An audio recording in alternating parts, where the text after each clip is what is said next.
రాజ్యసభ సభ్యులు సానా సతీష్ బాబు కార్యాలయంలో శుక్రవారం నిర్వహించిన ప్రజా దర్బార్కు అర్జీదారులు పోటెత్తారు.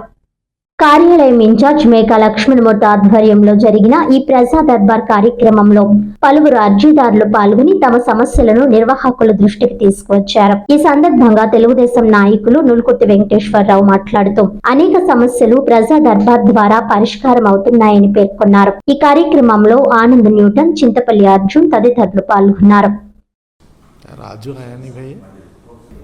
ఇవాళ కార్యక్రమంలో సుమారు 48 అప్లికేషన్లు రావడం జరిగింది. ఈ 48 అప్లికేషన్లో సుమారు 10 అప్లికేషన్ వరకు ఫోన్ ద్వారా ఆనంద్ గారు సాల్వ్ చేయడం జరిగింది. ఇక మిగతా అప్లికేషన్ చాలా అధికారులు పంపిస్తున్నాం.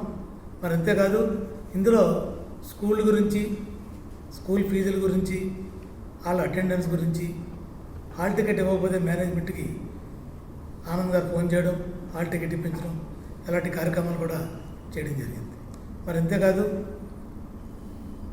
మొన్న జరిగిన తుఫాను కార్యక్రమానికి మన రాజ్యసభ సభ్యులు పెద్దలు సతీష్ గారు రావడం జరిగింది.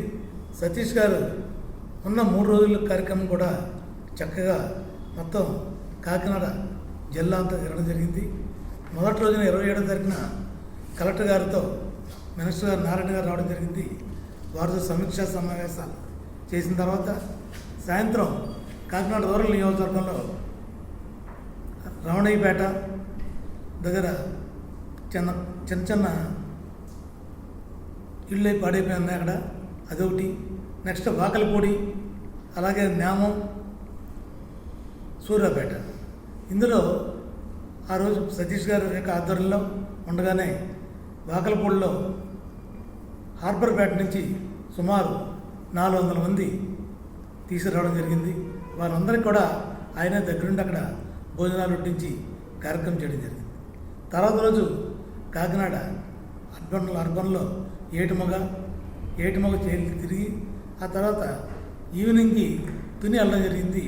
తునిలో కూడా అక్కడ వరద బాధితులను పరామర్శ చేసి వాళ్ళని పరిగణించి అక్కడ చేతనైనంత సహాయం కూడా చేయడం జరిగింది. ఆ మరుసటి రోజు 29వ తారీఖున ఆయన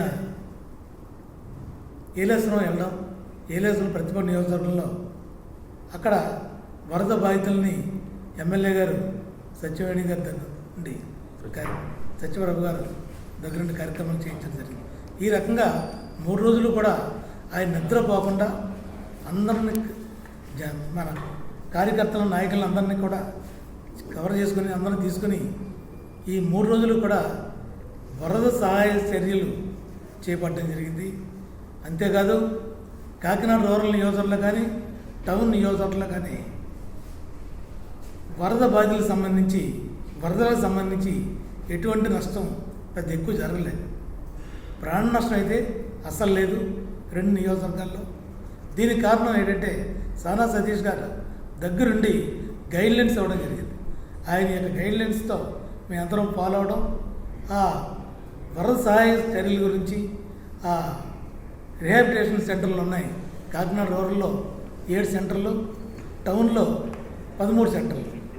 మొత్తం ఈ రిహాబిలిటేషన్ సెంటర్లో అన్నీ కూడా వెళ్ళడం, సాయంత్రానికి కలెక్టర్ గారు కానీ, ఎస్పీ గారు కానీ, అది సంబంధిత అధికారులు, మున్సిపల్ అధికారులు, రూరల్ ప్రత్యేక అధికారి, అలాగే ఎంఆర్ఓలు, ఎండిఓలు కూడా వచ్చి దగ్గరుండి చక్కటి కార్యక్రమం చేయడం జరిగింది.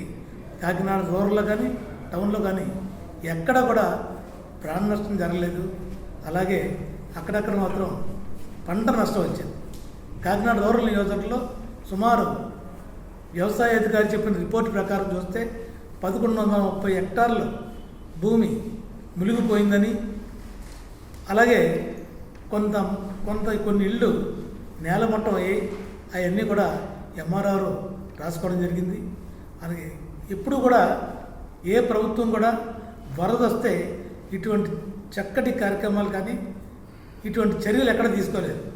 మన ముఖ్యమంత్రి వర్యులు చంద్రబాబు నాయుడు గారు, అలాగే ఉప ముఖ్యమంత్రి వర్యులు పవన్ కళ్యాణ్ గారి యొక్క నాయకత్వంలో వారి యొక్క నిబంధనల ప్రకారం మేమందరం కూడా చక్కగా చేయడం జరిగింది.